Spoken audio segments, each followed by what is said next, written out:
Septuaginta adalah terjemahan Alkitab Ibrani, Tanakh, ke dalam bahasa Yunani yang dimulai pada abad ketiga sebelum Masehi di kota Alexandria, Mesir.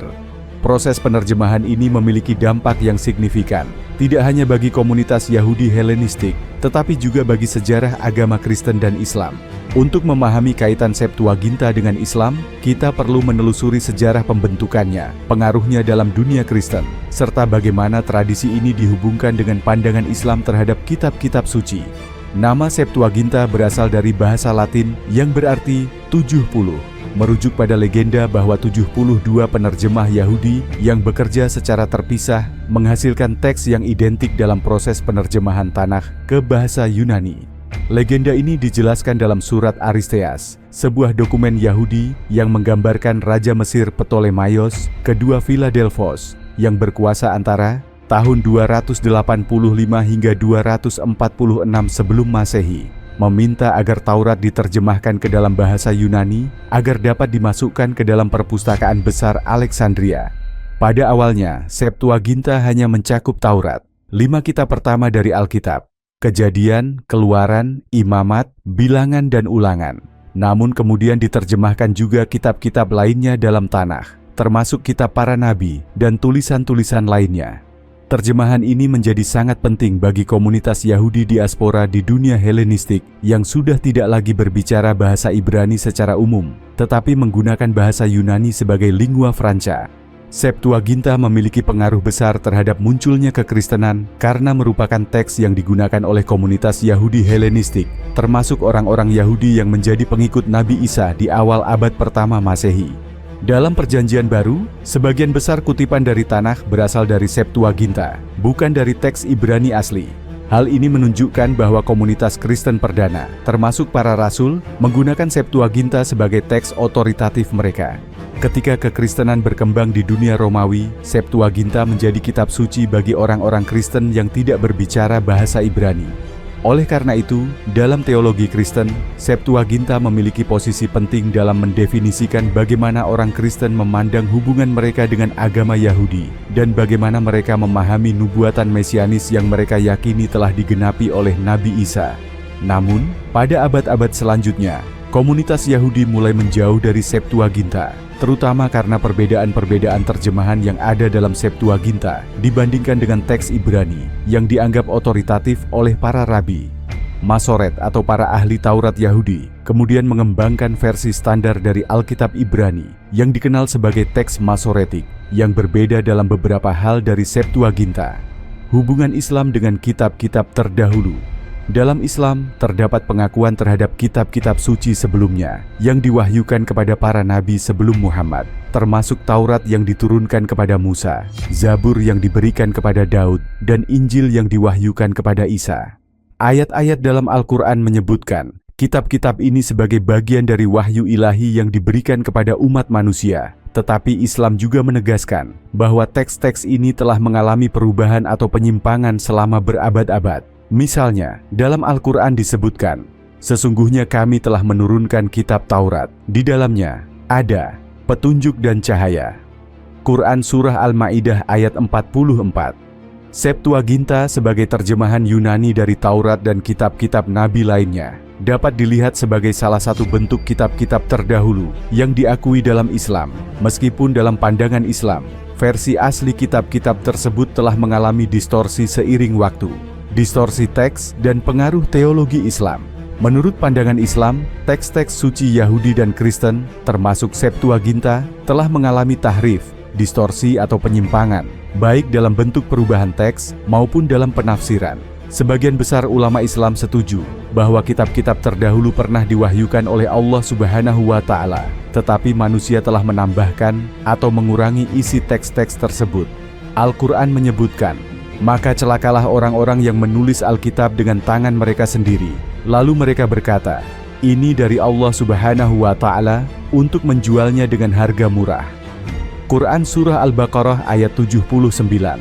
Dalam konteks ini, Septuaginta dianggap sebagai salah satu bentuk distorsi atau penyimpangan karena merupakan hasil terjemahan manusia yang mungkin tidak seakurat teks wahyu asli yang diturunkan kepada Musa dan nabi-nabi lainnya. Al-Quran sebagai penutup wahyu. Dalam Islam, Al-Quran dianggap sebagai penutup wahyu yang memperbaiki dan meluruskan distorsi yang ada dalam kitab-kitab sebelumnya. Meskipun ada pengakuan terhadap kitab-kitab seperti Taurat dan Injil, umat Islam percaya bahwa Al-Quran merupakan versi final dan otentik dari wahyu Allah Subhanahu wa Ta'ala yang tidak akan berubah atau terdistorsi. Dan kami turunkan kepadamu kitab, Al-Quran, dengan membawa kebenaran yang membenarkan apa yang sebelumnya, yaitu kitab-kitab yang diturunkan sebelumnya, dan batu ujian terhadap kitab-kitab yang lain. Quran Surah Al-Ma'idah ayat 48. Dalam konteks ini, peran Septuaginta dalam sejarah Yahudi dan Kristen diakui, tetapi Islam menganggap Al-Quran sebagai kitab yang membetulkan kesalahan-kesalahan yang mungkin terjadi dalam teks-teks terdahulu, termasuk kemungkinan distorsi dalam Septuaginta. Dalam tradisi Yahudi, teks Masoretik dianggap sebagai versi otoritatif dari Taurat dan kitab-kitab Nabi, meskipun Septuaginta terus diakui dalam tradisi Kristen, terutama dalam Gereja Ortodoks Timur. Bagi umat Kristen, Septuaginta memiliki makna penting dalam memahami nubuatan mesianis yang mereka yakini telah digenapi oleh Nabi Isa Kristus. Dalam Islam, Taurat dan kitab-kitab lainnya dianggap sebagai wahyu yang benar pada awalnya, tetapi kemudian mengalami perubahan. Pandangan ini menciptakan jarak teologis antara Islam dan teks-teks Yahudi Kristen. Al-Quran tidak menyebut Septuaginta secara langsung, tetapi pandangan umum mengenai kitab-kitab terdahulu dapat diterapkan pada semua bentuk terjemahan atau teks yang tidak lagi mencerminkan wahyu asli. Septuaginta adalah terjemahan Alkitab Ibrani ke dalam bahasa Yunani yang disusun oleh orang Yahudi di Alexandria pada abad ke-3 hingga ke-2 sebelum Masehi. Terjemahan ini penting dalam sejarah agama Yahudi dan Kristen karena digunakan secara luas oleh komunitas Yahudi diaspora dan kemudian oleh gereja Kristen awal, terutama di wilayah berbahasa Yunani. Namun, dalam konteks Islam, Septuaginta tidak memiliki peran yang besar karena Islam merujuk pada kitab suci lain, yaitu Al-Quran. Al-Quran diyakini oleh umat Islam sebagai wahyu terakhir yang diturunkan langsung dari Allah Subhanahu wa Ta'ala melalui Nabi Muhammad dan bukan merupakan terjemahan atau versi dari kitab-kitab sebelumnya. Namun, Al-Quran juga menyebutkan beberapa kitab terdahulu seperti Taurat, Zabur, dan Injil yang dianggap sebagai bagian dari tradisi wahyu Tuhan sebelum Al-Quran. Islam percaya bahwa teks-teks ini, termasuk Taurat dan Injil, telah mengalami penyimpangan atau perubahan dari bentuk aslinya. Konsep kesesatan atau penyimpangan teks ini lebih berkaitan dengan pandangan Islam terhadap kitab-kitab sebelum Al-Quran. Umat Islam umumnya meyakini bahwa kitab-kitab seperti Taurat dan Injil yang diidentifikasi dengan kitab-kitab dalam tradisi Yahudi dan Kristen tidak lagi sepenuhnya otentik atau murni karena telah diubah oleh manusia. Ini juga berlaku bagi Septuaginta yang oleh umat Islam dianggap sebagai salah satu bentuk terjemahan dari teks asli yang telah diubah. Namun, perlu dicatat bahwa Al-Quran tidak menyebutkan Septuaginta secara spesifik, dan argumen tentang kesesatan Septuaginta lebih merupakan bagian dari pandangan Islam yang lebih luas mengenai perubahan teks kitab-kitab suci terdahulu daripada tentang Septuaginta secara khusus. Al-Quran menyatakan bahwa pesan para nabi sebelumnya telah diselewengkan atau disalahpahami oleh beberapa komunitas, dan inilah salah satu alasan diutusnya Nabi Muhammad sebagai pembawa wahyu yang terakhir dan paling otoritatif. Jadi, dalam pandangan Islam, konsep kesesatan lebih berkaitan dengan klaim bahwa teks-teks kitab suci Yahudi dan Kristen, termasuk Septuaginta, tidak lagi murni sebagaimana wahyu aslinya. Dalam perspektif Islam, Alkitab dan teks-teks yang berkaitan dengannya, termasuk Septuaginta, seringkali dipandang sebagai kitab-kitab yang telah mengalami distorsi atau perubahan dari pesan asli yang diwahyukan Allah Subhanahu wa Ta'ala kepada para nabinya. Berikut adalah gambaran sejarah pandangan Islam terhadap Septuaginta, khususnya terkait konsep kesesatan atau distorsi yang dikaitkan dengan teks-teks tersebut. Septuaginta adalah terjemahan Perjanjian Lama Ibrani ke dalam bahasa Yunani yang dibuat pada abad ke-3 sebelum Masehi. Proyek ini diprakarsai oleh komunitas Yahudi di Alexandria, Mesir, yang berbicara bahasa Yunani dan membutuhkan teks suci dalam bahasa yang mereka pahami. Septuaginta awalnya diterjemahkan untuk kitab-kitab Taurat, 5 kitab Musa, dan kemudian diperluas mencakup seluruh Perjanjian Lama. Pandangan Islam terhadap kitab-kitab sebelum Al-Quran. Dalam Islam, diyakini bahwa Allah Subhanahu wa Ta'ala telah menurunkan wahyu kepada umat manusia melalui nabi-nabi sebelumnya. Wahyu-wahyu ini meliputi 1. Taurat yang diwahyukan kepada Nabi Musa, 2. Zabur yang diwahyukan kepada Nabi Daud. 3. Injil yang diwahyukan kepada Nabi Isa. Namun, Islam juga meyakini bahwa kitab-kitab ini tidak dipertahankan dalam bentuk aslinya.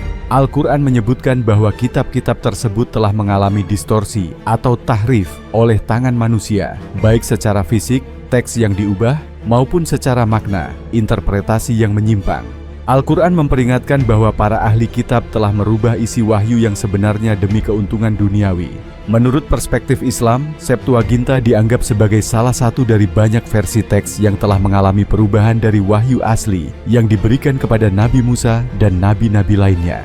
Berikut adalah beberapa poin penting mengenai kesesatan atau distorsi yang dihubungkan dengan Septuaginta dalam pandangan Islam. Islam menegaskan bahwa setelah Nabi Musa dan nabi-nabi lainnya, ajaran-ajaran ilahi mulai diselewengkan. Baik teks Ibrani asli maupun terjemahannya, termasuk Septuaginta, dianggap telah mengalami perubahan sehingga menyimpang dari wahyu asli yang murni. Salah satu argumen utamanya adalah adanya perbedaan signifikan antara Septuaginta dan naskah Masoretik, teks Ibrani yang digunakan dalam tradisi Yahudi. Septuaginta diterjemahkan dalam konteks Helenistik di Alexandria, di mana filosofi Yunani memiliki pengaruh besar. Dalam pandangan Islam, campuran budaya dan filosofi ini bisa dianggap sebagai faktor yang menyebabkan kesesatan, karena unsur-unsur non-ilahi mulai bercampur dalam pemahaman ajaran Allah Subhanahu wa Ta'ala yang murni. Filosofi dan pengaruh budaya tersebut dinilai mengaburkan makna wahyu asli. Al-Quran menekankan bahwa wahyu Allah Subhanahu wa Ta'ala adalah konsisten dan sempurna. Namun, Septuaginta bersama dengan versi lain dari Alkitab dianggap mengandung kontradiksi dan perbedaan yang mengindikasikan adanya intervensi manusia. Dalam hal ini, Muslim percaya bahwa jika teks Septuaginta tetap murni, seharusnya tidak ada pertentangan di dalamnya, terutama dalam hal ajaran tentang ketuhanan. Menurut Islam, salah satu alasan penting diutusnya Nabi Muhammad SAW dan diturunkannya Al-Quran adalah untuk memperbaiki kesalahan dan penyimpangan yang telah terjadi dalam kitab-kitab sebelumnya, termasuk Taurat, Zabur, dan Injil. Al-Quran dianggap sebagai kitab yang sempurna dan tidak mengalami distorsi, sehingga menjadi rujukan utama umat Islam dalam memahami wahyu Allah Subhanahu wa Ta'ala yang murni. Berdasarkan pandangan Islam, Septuaginta merupakan salah satu versi dari teks wahyu yang telah mengalami perubahan dan distorsi dari pesan asli yang diwahyukan kepada para nabi. Septuaginta, yang diterjemahkan dalam konteks pengaruh budaya Yunani, dinilai membawa unsur-unsur yang menyimpang dari ajaran tauhid murni yang dibawa oleh para nabi. Distorsi teks ini dianggap sebagai bagian dari bukti penting mengapa Al-Quran diperlukan sebagai wahyu terakhir yang memperbaiki dan meluruskan kesalahan-kesalahan tersebut. Septuaginta, yang merupakan terjemahan Alkitab Ibrani ke dalam bahasa Yunani kuno, memiliki tempat khusus dalam sejarah teks agama. Dari perspektif Islam, diskusi tentang Septuaginta atau teks-teks lain dari tradisi Yahudi Kristen seringkali berpusat pada konsep tahrif atau distorsi, di mana para ulama dan ilmuwan Muslim menganggap beberapa bagian kitab-kitab ini telah diubah atau diselewengkan dari wahyu aslinya. Namun, pernyataan ini umumnya bukan fokus spesifik hanya pada Septuaginta, tetapi lebih kepada kitab-kitab suci Yahudi dan Kristen secara keseluruhan, termasuk Torah dan Injil. Berikut adalah beberapa pandangan utama dalam tradisi Islam mengenai sejarah perubahan teks dalam kitab suci Yahudi dan Kristen yang mencakup pandangan terhadap Septuaginta secara tidak langsung. Al-Quran menyebut adanya distorsi atau perubahan dalam kitab-kitab sebelumnya, baik secara lafz, tekstual, maupun makna, interpretasi. Misalnya, dalam surat Al-Baqarah 275, Allah Subhanahu wa Ta'ala menyebut sebagian Bani Israel yang merubah kalimat-kalimat Allah Subhanahu wa Ta'ala setelah mereka mengetahuinya. Para ulama klasik dan modern menggunakan ayat ini dan beberapa ayat lain sebagai bukti bahwa teks asli kitab suci Yahudi Kristen tidak sepenuhnya terjaga dan beberapa telah berubah dari bentuk wahyu aslinya. Beberapa ulama besar Islam seperti Ibnu Hazm dan Al-Qurtubi menulis secara rinci tentang distorsi yang mereka yakini terjadi dalam kitab-kitab Yahudi dan Kristen. Mereka mengutip perbedaan versi teks dalam Alkitab sebagai bukti adanya penyelewengan, Septuaginta sebagai salah satu terjemahan dari teks asli Ibrani ke dalam Yunani, meskipun penting dalam sejarah Yahudi dan Kristen, dipandang oleh sebagian ulama sebagai salah satu bukti dari proses perubahan atau modifikasi teks, terutama karena adanya perbedaan dengan teks Ibrani yang berkembang di kalangan Yahudi. Dalam studi teks, beberapa ilmuwan Muslim modern yang terlibat dalam studi komparatif agama menyelidiki sejarah Septuaginta secara lebih akademis dengan menekankan bagaimana proses terjemahan itu sendiri dapat menimbulkan variasi dalam makna dan tafsiran. Ilmuwan seperti Muhammad Hamidullah telah membahas teks-teks ini dengan pendekatan yang lebih seimbang, meskipun tetap mengakui adanya perbedaan besar antara teks-teks ini dan wahyu Al-Quran. Para ulama juga mengakui bahwa penerjemahan Septuaginta ke dalam bahasa Yunani menandai pengaruh budaya Yunani Romawi dalam tradisi Yahudi Kristen. Pengaruh ini seringkali dilihat sebagai potensi distorsi filosofis atau teologis, terutama dalam pengaruh Helenisme terhadap pemahaman teologis yang berkembang di kalangan Kristen awal. Dalam pandangan ulama, percampuran budaya ini bisa menjadi salah satu faktor yang mengubah keaslian wahyu dari Tuhan. Selain Septuaginta, ada teks lain yang menjadi perdebatan, seperti teks Masoret, Masoretic Text, yang digunakan oleh komunitas Yahudi. Para ulama Muslim sering membandingkan teks ini dengan Al-Quran sebagai wahyu yang tetap terjaga. Perbedaan yang ditemukan antara Septuaginta, Masoret, dan Alkitab lainnya menjadi bukti lebih lanjut bagi mereka mengenai adanya distorsi dan modifikasi dalam penyampaian wahyu sebelum Al-Quran. Secara umum, pandangan ilmuwan Muslim dan ulama mengenai Septuaginta adalah bagian dari pandangan lebih luas tentang kitab-kitab terdahulu yang diyakini telah mengalami tahrif. Septuaginta dilihat sebagai salah satu hasil dari proses yang menyebabkan penyimpangan wahyu asli yang diturunkan kepada Nabi Musa dan nabi-nabi lainnya. Wahyu ini, menurut Islam, telah sepenuhnya direvisi dan disempurnakan dalam Al-Quran yang dijaga keasliannya oleh Allah Subhanahu wa Ta'ala. Secara keseluruhan, dalam perspektif Islam, meskipun Septuaginta memiliki nilai sejarah, ia dianggap sebagai bagian dari bukti perubahan dan modifikasi yang terjadi pada wahyu Tuhan sebelum Al-Quran diturunkan.